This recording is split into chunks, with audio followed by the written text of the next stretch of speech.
1 Peter chapter 4 verse 8. Love all, keep loving one another earnestly, since love covers a multitude of sins.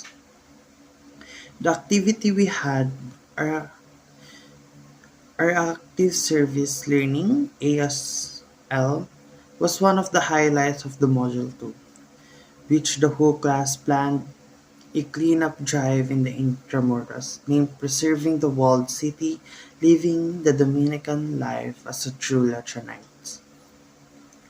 Where in this activity we will clean the Intramuros as a caring and helpful child of God, which solidify my understanding in sacred scriptures and its relevance to my life situations.